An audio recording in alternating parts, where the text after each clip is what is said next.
Welcome everybody to Dialar's Twi'lek Tactics.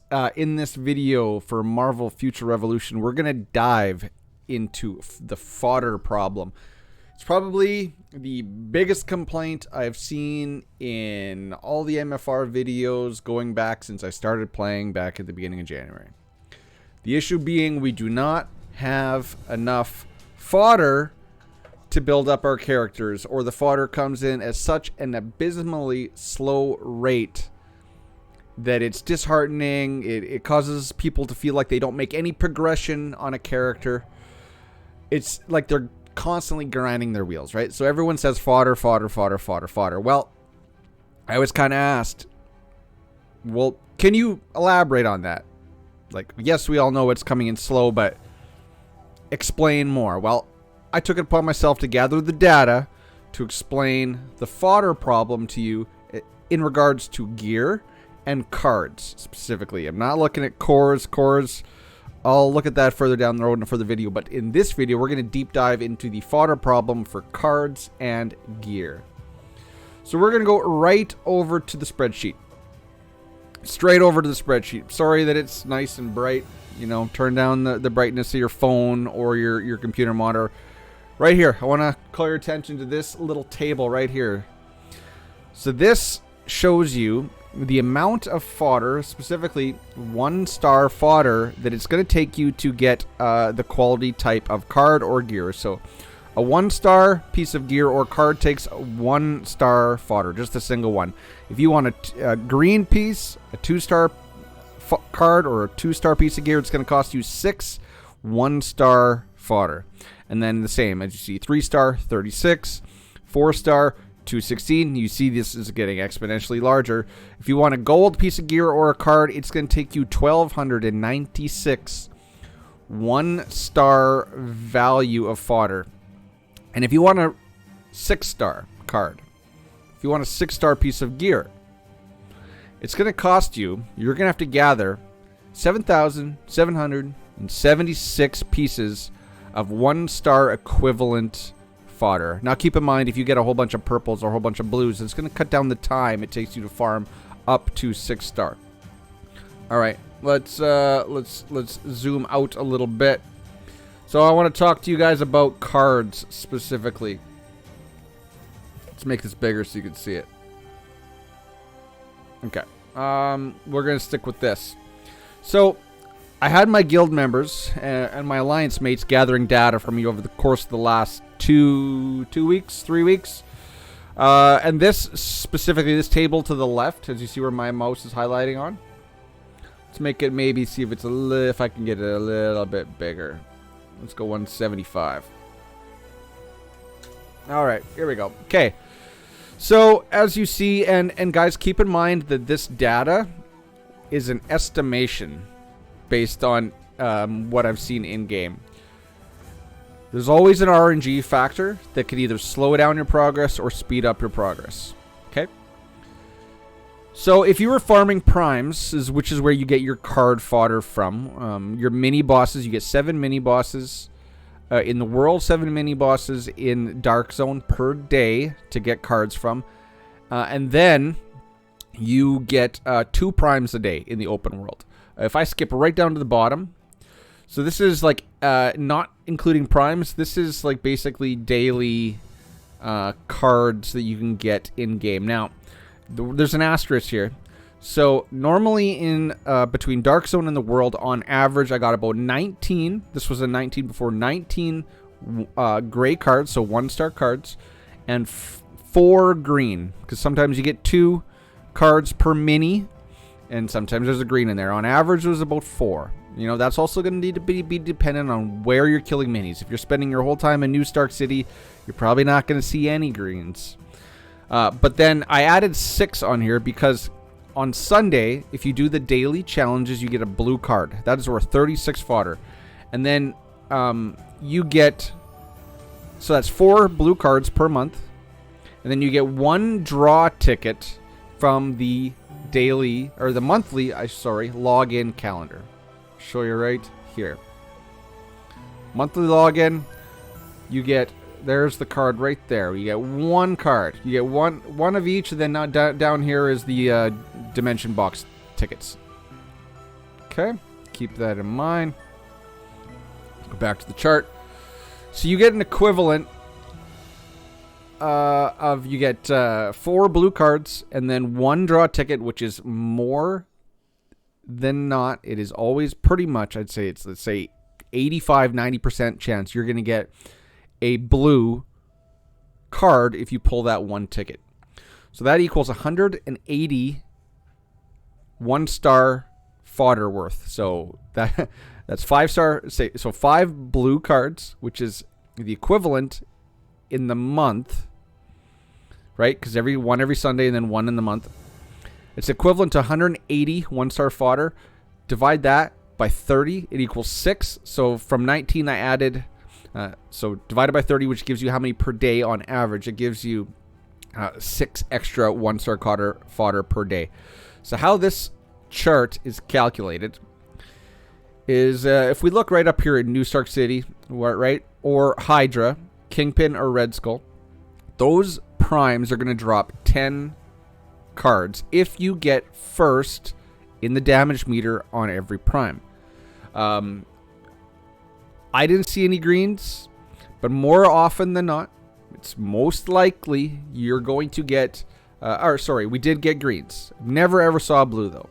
It's more likely than not you're going to get 5-5 or 6-4, which is equal for fodder to 30 1-star cards or 35 1-star cards. Now, you take that 30 and that 35, you add this 49, which is what you can get that day, and it gives you a number. So this number, 7,776, which is the amount of cards it takes to get to a 6-star card, divided by the amount of cards you get in a day, equals, if you were just going to farm Kingpin or Red Skull as your primes every day, it's going to take you roughly 3 months.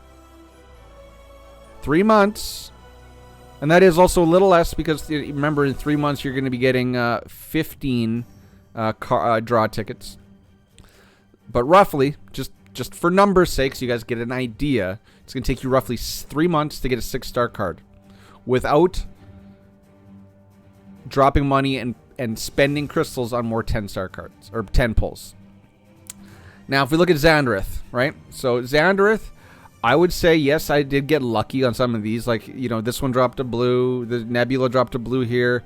MODOK dropped a blue here. But I'd say more likely than not, and these guys also dropped 10 cards. 10 cards. It seems like you're getting more 10 cards versus 6 cards as you go higher up in level. But it's most likely that you're only going to get greens and whites. So you can roll the dice, because as you see, even if you get 1 blue, that dramatically increases the time it takes to get a 6-star card from, say, 2.5 to 3 months to 2 months, right? But more likely than not, you're going to pull nothing but greens and whites, so it's going to be a little under 3 months. Now, Midgardia. So these are some Midgardia primes. These are the data. So you're going to get 6 cards per prime if you kill them twice and you're the top of the damage meter.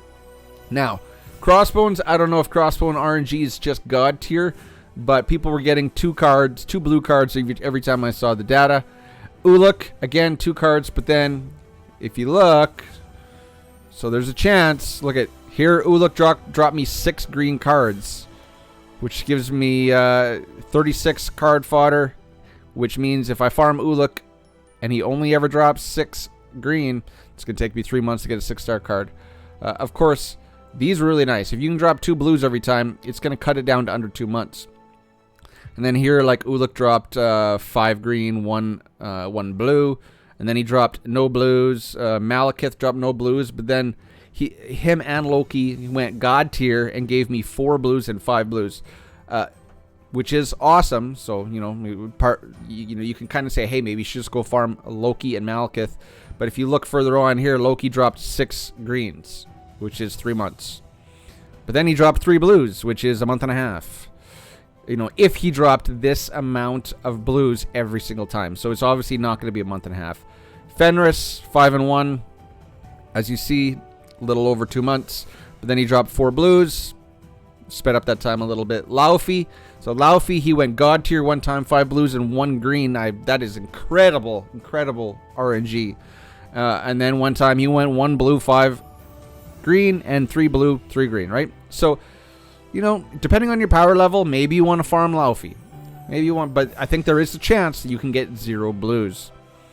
And as you see, when we get up to Sakar, on this one time, somebody in my lines killed Cull Obsidian, all greens.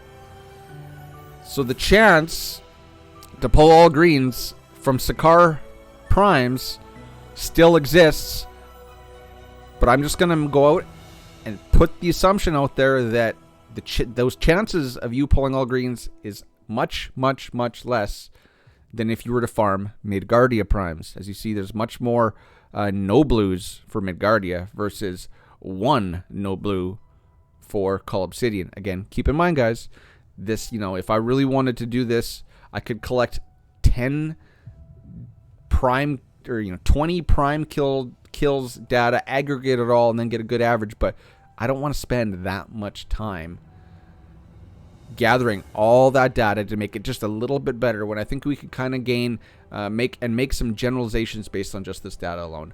I personally would recommend, right now, this is my recommendation, to farm primes from Sakar. As you see, Cull here dropped 2 blues, Maestro 3 blues, Armanzola 2 blues, Ares 3 blues, Armanzola 3 blues. So this column is the blue cards. See? Blue cards. What I farm is Armanzola. So this is pretty much my data.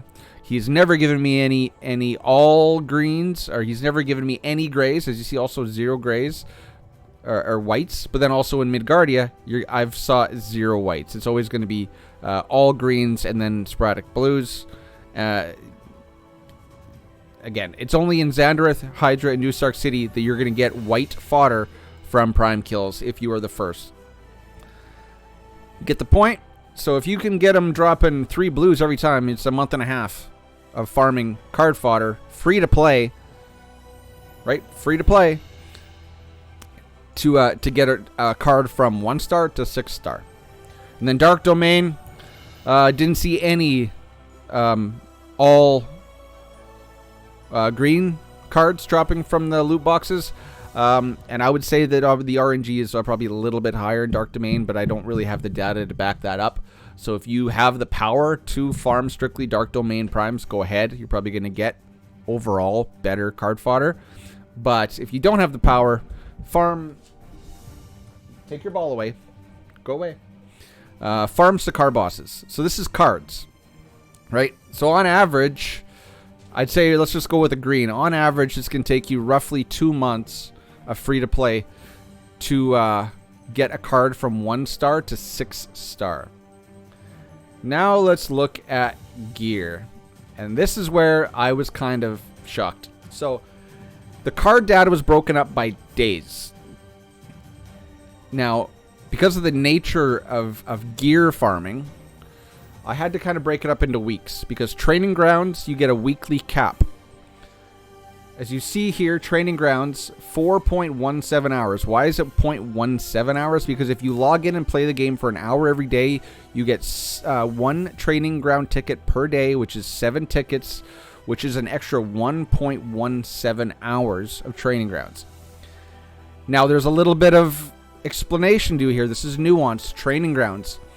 My data was from farming that 4.17 hours strictly in the highest level of Training Grounds with my Black Widow, who is 1.7 million power. So I can move through there pretty quickly.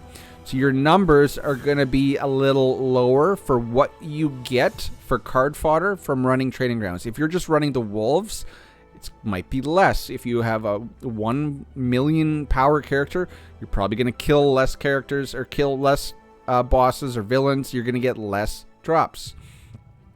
But in general, from that 4.17 hours, we'll say for me, I got the equivalent of 388 1-star gear. Now that's a weekly tally.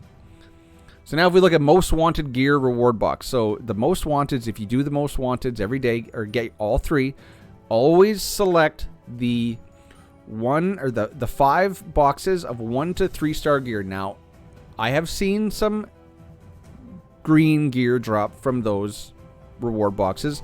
I've never seen a blue.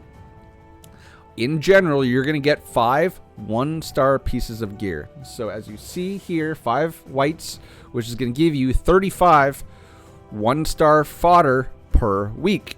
Spec Ops. I saw actually a green piece of gear today, but overall, on average, you're always probably going to see a 1-star piece of gear. So you get 7 pieces of 1-star gear fodder from Spec Ops per week. The workshop. If you get first every day in Spec Ops, you get so many sin particles, but I'd say on average, we're going to go with 9. 9 pieces of sin particles per day from Spec Ops. Now, when you go to the workshop at the end of the week, and I like to do it weekly, it's going to take all that sin particles divided by 5, and that's how many chances you have to craft gear. And again, you get a chance at regional gear, but we've all seen the videos where it's like 1 in 200 to 1 in 400 chance to get regional gear. I've gotten some lucky sometimes, but more often than not, and me doing a weekly, I don't see a whole lot of green or blue gear. I haven't seen a regional in a long time, but weekly, if you do that weekly with your Spec Ops awards, you're more likely than not going to get 12 pieces of 1-star gear per week. So there you go, 12 per week in this column.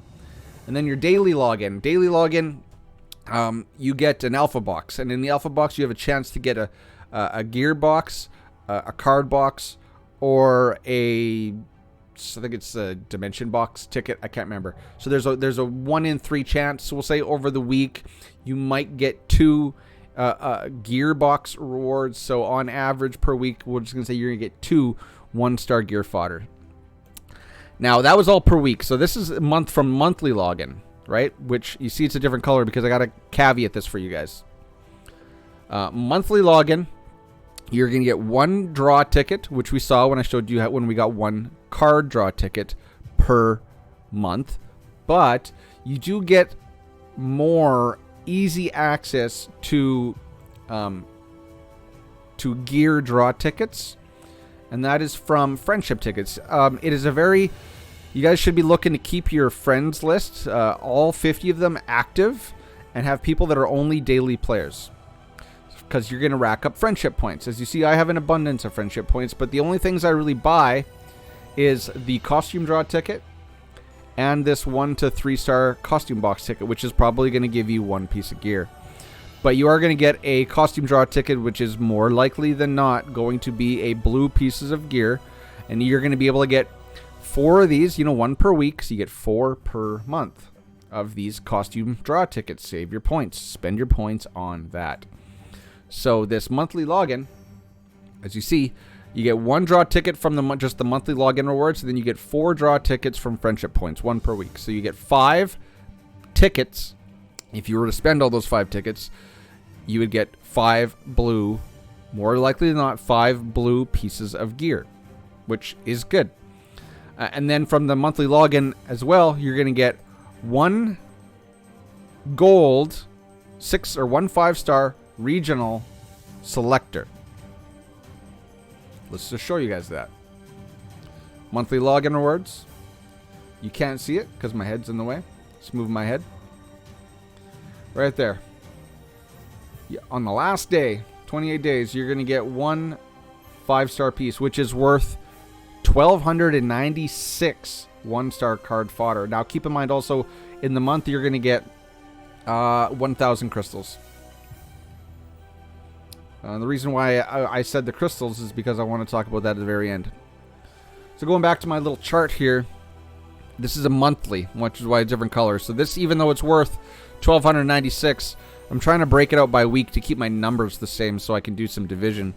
So between these 5 blues, which is worth 36 times 5, plus 1,296 pieces of fodder from the gold piece, in a month that equals a certain amount. I don't know if you can see my calculation up here, but then I divide it by 4 to get an average of 369 pieces of 1-star fodder per week, which gives us a grand total per week of 813 equivalent, 1-star fodder playing free-to-play and grinding every day. And then if you break that down by days, which is what cards was in, look at this, guys. 67, a little over 2 months. Just kind of loose, rough numbers, given that RNG is a factor. The amount of time, the amount of fodder it takes to take a card up to 6-star and a piece of gear up to 6-star is roughly the same. Look over here. On average, you're probably going to get these greens, right? It's going to be a little less because you are going to get some favorable RNG, but it's going to be roughly the same time commitment of grinding to get a card up to 6-star versus a piece of gear up to 6-star. So that's an issue. That's an issue because if you figure if you got 4 pieces of gear times 2 months each, it's going to take you 8 months to get a full set of 6-star gear, roughly, free to play. And then you got to nano it, which is years upon years upon years. Like, just think, if it takes 8 months to get one full set of 6-star, it's going to take you another 8 months to get another 4 pieces of 6-star to get 1 nano star per one. So you can nano something 6 times. 6 times 8 is what? 6 times 8 is 64? Yeah, 64. So it's going to take you, what, 64 months to get a full nano set? Like, full nanos. Actually longer, because you got to get that first piece to 6-star. So it's 7. So it's, you got 7 times 4. Oh god. 7 times 4. You do the math. You get the point. It's years upon years upon years free to play grinding to get full nano gear. Or you can spend money. And then with cards, we don't have nano cards yet, but it's coming. But keep in mind, there's 6 cards that you got a 6-star, but you also got to do 2 to 3 different sets. So we're talking years there as well, free to play. So when they said there's a card fodder or a fodder problem in general, I'd say this highlights it pretty well. Just to get one, you see the time, 67 days on average, I'd say 68 days on average. That's a long time. So yes, that is very disheartening. But I think that's the nature of games right now. Someone worked out the math, and to max out your character in Diablo Immortal, which launched this week, is about 100 grand. I think this game is cheaper. I think the grind is easier, but it's still pricey if you want to get a max power character right away. In yellow here, I said 2,600 crystals per month. How I figured this, as I wanted to mention it, was that you get 1,000 crystals through the daily login. You get, and then say on an average player, and I'm taking myself as an average player, you get crystals from the daily challenges per week. If you do, I think it's like 9. I could show you them, but you get there's 4 bosses that drop crystals. They're not that much, but then from Dimension Duels and Omega Wars, you also get crystal payouts. If you're an average player, you can get about 400 crystals per week from playing the game, and then you get 1,000 from the monthly login calendar, which means you get 2,600 crystals per month. Now, I know this game, you're probably wanting to do some 10 pulls, but I'm going to tell you, no, don't. There's one thing in this game that I'm going to tell you to spend your crystals on. And only one thing, if you're free to play. Only one thing. Only one thing. Free to play. And this is what it is. So 2,600 crystals. So you can do one 10 pull, but you're going to have 800 crystals left over. Right? No. Yeah. 2,600. Is it 2,600 or 2,400? It's 2,600. So you're going to have 800 crystals left over. Here's the one thing you should be spending your crystals on. Go to bundle, go to event, and as you see, I already bought mine this week. The weekly draw ticket bundle discount for 3,500 crystals. Why? Okay. Because of what you get. You get 10 companion draw tickets. You get 10 dimension box tickets. You get 10 Omega card tickets. And you get 10 gear tickets. So 2,600 crystals, which is what you get. So let's say 2 months. You can do 2 pulls. And you're going to have some crystals left over. In 2 months, if you save your crystals, you're going to have roughly 4,800 crystals. Or wait, no, it's 2,600. So you're going to have 5,200 crystals. Buy this ticket, because you're going to get the equivalent of 4 10 pulls versus 2. So you're going to get double the 10 pulls. Now, of course, you're going to get a mix, but you want card pulls, you want costume pulls, you want companion pulls to increase your overall power the fastest. This is the greatest value, in my opinion, that you can get in game with crystals. So if you were to save up for 2 months, you could make one of these pulls, even though it's weekly. You could do one of them a month. The next month, the third month, you could do another one, and then you'd have to restart the cycle again. Wait 2 months, do a pull. Wait 1 month, do another pull. But you would get much, much, much, much more value for your time spent in game. So hoard your crystals. And in my opinion, this is the only thing you should be spending your crystals on. Now, if you're a spender and you want to be efficient, I would recommend what I do. I do these. I always keep these two rolling: the premium membership and the alpha membership. Let's move my head. So the alpha membership gives you crystals per day, gives you a big whack, or not a big whack, a little whack off the beginning. Then you get 100 per day, and you get these membership tokens that you use to buy. I buy training ground tickets with them, but you can buy raid tickets. You can buy draw tickets as well, but it also gives you training ground tickets. And then at the end, you get a big payout of membership tickets that you can use to spend.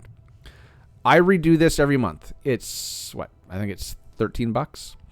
And then the premium membership, I think it's $64, and that's Canadian. So I'm spending $75 a month. That's my plan, is to spend $75 a month. I will buy the Omega Pass. There's these little things I'll buy, but in general, this one, the premium one, gives you 2,700 crystals right off the bat. Then it gives you 300 per day, as well as draw tickets and more membership tickets. And at the very end, you get a big payout of membership tickets. But the crystals and these draw tickets stay the same. So you can, through your daily accumulation, or not daily, weekly accumulation of crystals, and then your monthly accumulation of crystals through the login calendar. And then if you were to buy these, I'm not saying go buy them, I'm just saying if you were a spender, this is also great value for your dollars if you have an entertainment budget you spend on game. And through all those crystals, and through management of your resources you get every month, every week, you can kind of mitigate the fodder problem, which is why I'm bringing this up. You will cut down on the time needed in gear and in cards to take 1 to 6 star. You might get really lucky and pull some gold, some 5-star fodder, which I'm not sad when I don't get a regional, but I get a 5-star fodder piece, because that is worth 1,296 1-star fodder equivalents. If I get purples, I'm happy. More likely than not, you're always going to get blues, but if I get purple or golds, that's going to cut down on your time. So I'm already half an hour in, so I've kind of highlighted it quite evidently, the problem with fodder, especially from a free-to-play perspective. So for cards, guys, every day, first of all, do your most wanted, and then move over to Sakar, in my opinion, and farm some of those bosses that you can take on easily enough. If you're really, really powerful, farm Dark Domain. Farm Sakar for the best average drop rate for cards, in my opinion. Farm your Dark Zone every day, because you also need the cards from there. And then for gear, just do your stuff every day. And then save your crystals. Buy that 300 or 3,500 weekly pack when you can. And then with your little extra crystals, because there'll be a little bit extra, do what you will with them. But I would just keep saving up for more and more of those 3,500 draw ticket bundles, because they come around or they refresh every Monday. So this was a long video. If you want access to the spreadsheets, I suppose I could get you the data. Maybe I'll clip some of this and I'll put it in my Discord channel, so you guys can take it, screenshot it if you want, and share it around. But there is a fodder problem. Hopefully this highlighted exactly what gave you hard numbers on what the fodder problem is. I think Netmarble could definitely loosen the purse strings a little bit and give us more access to fodder. I would say all they have to do is just double it. Double what we get per day, per week, per month. Right? That would drastically cut down on the time, but not too bad. It still takes time. If instead of 2 months to get a 6-star card, it's 1 month. Instead of 6 months or 2 months to get a 6-star piece of gear, it's 1 month. It's 1 month. That is still a heavy time commitment. I would say that there's a cost-benefit analysis there where someone that sees, well, it's going to take me months to get a 6-star, I'm not even going to bother, versus it's going to take me a month to get a 6-star, but if I do 1 10 pull, it's really going to cut down on the time. I think they'd be way more likely to maybe spend a little because the finish line isn't so far away. There's my wife calling. So I'm going to wrap this up here, guys. So I will screen grab those boxes and put them in my Discord channel. If you want, my Discord link is in the description. I hope you enjoyed this. Till next time, everybody. Cheers. The safe word of the day is monster. If you made it to the end of this video, put monster in the comments. And I will be thoroughly impressed that you watched a half-an-hour video and listened to me ramble on showing you spreadsheets the whole time. All right, guys. Cheers. Bye-bye. Peace.